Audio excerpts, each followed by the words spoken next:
Hello everyone, and welcome back, or welcome to the channel if you're a first-time viewer. Today I want to talk a little bit about how I do freight car movements during operating sessions on my mom and pa railroad. I've been thinking about doing this video for quite a while, but I just wasn't sure about it. But then I saw a video put out by Freddie Model Railroader where he talked about an access database that he uses to drive the freight jobs on his railroad, and I was very interested in watching that. I'm always interested in seeing how other people do operations or drive operations on their railroad. So I decided to go ahead and bite the bullet and put hopefully a fairly quick video together just to describe what I've done, because I've taken a hybrid approach to get the benefits from two different systems that I really like and bring those together. There have been a lot of different ways to move freight cars on a model railroad developed over the years. You might have heard of thumbtacks on cards. There's car cards and waybills, single cycle waybills, multi-cycle waybills. Then obviously there are switch lists that can be generated, either hand generated or computer generated. And I'm sure there's a whole bunch more. There's a really good presentation that I found on the internet. I'll try to remember to put a link in the description below to that. The Burlington Model Railroad Club that I'm a member of, when we hold op sessions, we use JMRI to drive our operating sessions. And one of the things I really like about JMRI is it uses this concept of number of moves each car has, and it tries to move any car that's available that has the least number of moves. And so by doing so, it ultimately will move every car on the layout over time, and you don't fall into the one big drawback that I see with car cards and waybills. Car moves from 4 different spots on your layout over 4 operating sessions, and it's constantly making those moves. And to me, it takes a lot of the interest out of it. But I do like car cards, and when I talk about car cards, this is what I'm talking about. This is a car card. Every single car on your layout has to have one of these cards. It gives you the reporting marks, the description, and may give you some other information. In this case, I have the color and the length of the car. And the other piece of moving this freight car around is what are called waybills. And so this is a 4-cycle waybill. And the way this works is when you first start off, you put waybill number 1. This says currently this car is in Towson, Maryland at Bendix Radio. And during this session, it's going to move to York, PA, and it's going to go to the yard. After this session would run, the car is now in York Yard where it's supposed to go. Before the next session, I would go around and you flip all of the car cards from 1 to 2. Now the car is going from York Yard where it is currently. Now it's going to go to Towson Murray Metals. And then after that session, you would flip it over and go to 3. And from 3, it would go from Towson to Muddy Creek Forks. And then next session, it would be 4. It would go from Muddy Creek Forks to Bendix Radio, which, if you remember, that's where it started on cycle 1. So you flip it back over to number 1, and now you're going from Bendix Radio to York Yard. The real benefit to car cards, at least for me and the way I operate, is it's much easier, especially if you're not really familiar with a layout and the switching that you have to do in any given location. Having the car cards and being able to actually set them out, you know, either for the pickups, you look in the box at the location, you have 3 or 4 pickups you have to do. You find those cars, you put the car card that for your pickups, you lean it up against the car that you're going to pick up, and you know, okay, I've got to pick those up. And then you take the ones for your setouts, and you find out where that car goes, and then you put the car card at the location where it needs to be set out, and that helps me tremendously, particularly if it's a location where a lot of switching has to be done. There's a lot of moves that have to be done. It's much easier for me to conceptualize what I need to do when I have the car cards all set out, as compared to just having a switch list, which is the other popular way to do things. And this is what JMRI generates, and this is what we use at the Burlington County Model Railroad Club. And this is just it's sheets of paper that lists, you know, at any given location what your pickups are. In this case, we're picking up all these cars from the yard. We're going to go to Red Lion, and at Red Lion we have these pickups to do, and we're going to set these cars out. And you go to and then so you have this for every location on the layout. This tells you what you need to do. Obviously, this is much more prototypical. This is the kind of paperwork that prototype railroads would use. But like I said, if it's an area you're not really familiar with, or if there's particularly tricky switching moves that you need to make, For me, at least, it's much more difficult to see that in my mind just looking at this list. Granted, that's what they did on the prototype, but I'm all about making the life as simple as possible during an operating session for my operators, because I find that simplicity equals enjoyment. If it gets too difficult or complex or stressful, people aren't having fun, and so that's not what it's about. But like I said, JMRI has this great feature of moving every car. Every train is different every session. JMRI has all these rules that it implements to try to understand how to best build a train, given, you tell it how many cars you're trying to move from one location to the next. Once you get it set up, it does a great job of generating traffic around the railroad. You can do things like control whether an industry will receive just loads or just empties. You can control what kinds of cars go there, everything. So you have a lot more control on how traffic moves on your railroad, and I really like that. But the difficult thing is I don't like this. I really wanted this, and so I started thinking about how can I mix these two worlds together. And at first I said, well, you could just have the car cards, have a car card, and it would go with this paperwork.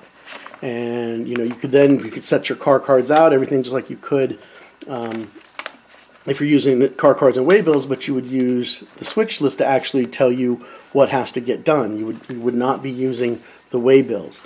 But then I was like, okay, well, that just generates even more paperwork. So now you have the car cards and you have the switch list so I thought, okay, what else can I do? And then I came up with a thought. Now, this idea does not work and would not work for the railroads of the other guys that I operate with on Friday nights. They all have Class 1 railroads, 400 or 500 cars on the layout. This is not something you would want to do. But for me, I have 220 cars on the layout. In a typical operating session, 160 to 165 of those cars get moved. And so it is a little bit of work, but it is manageable. At least it's manageable enough, in my opinion, to make the benefit that I get from it worth the effort. So let me show you what I did.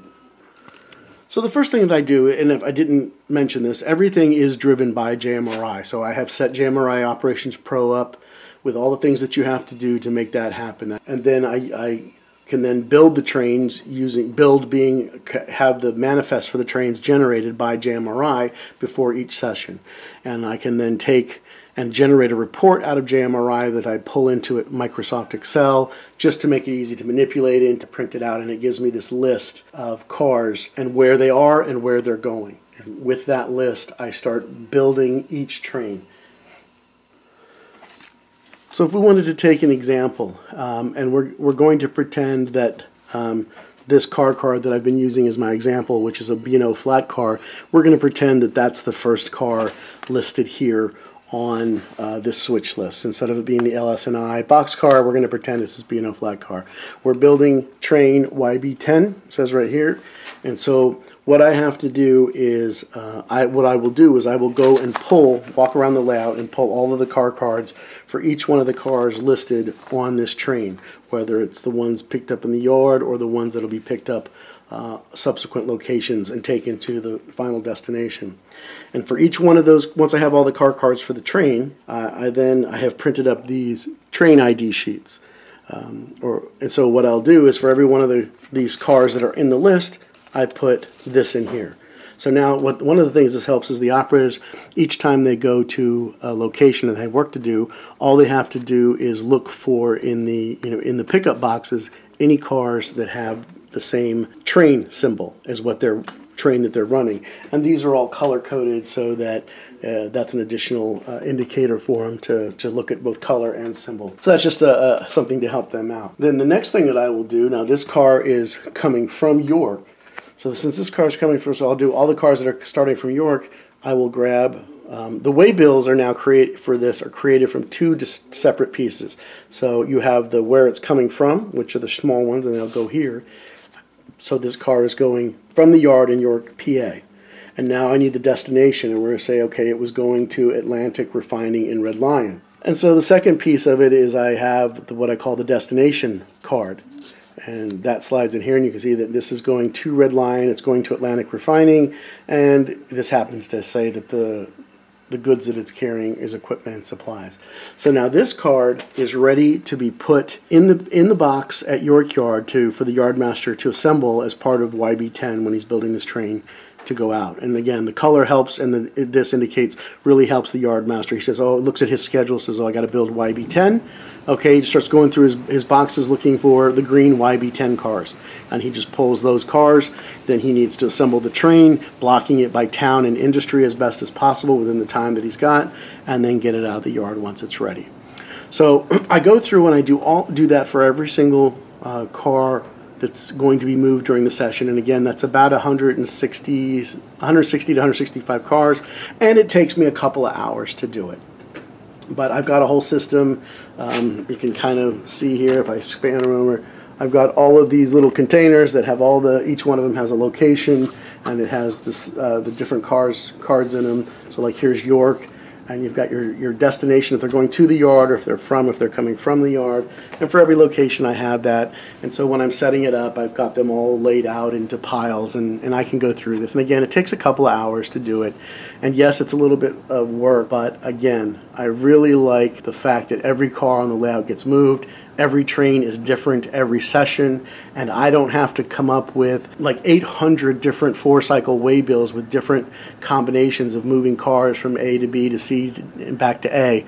So for me, this worked out. I'm very happy with. We've done about 5 or 6 sessions now with this system in place. I really like it. So it works for me. It is work. Won't work for people. I mean, it could work, but I don't know anybody who's even crazier than me and would want to do it for that many cars on a layout, then especially if they're moving a significant portion of those on large Class 1 style railroads. And then of course at the end of a session, when we're all done, I go through and I just pull this stuff out, and then I just have to sort it back into where it goes, getting it ready for the next time. And that's the real key to making it go quick, is to not get lazy and to sort these things by location and industry when I'm quote-unquote restaging the layout. It makes life a lot easier when I then go to build the next set of trains.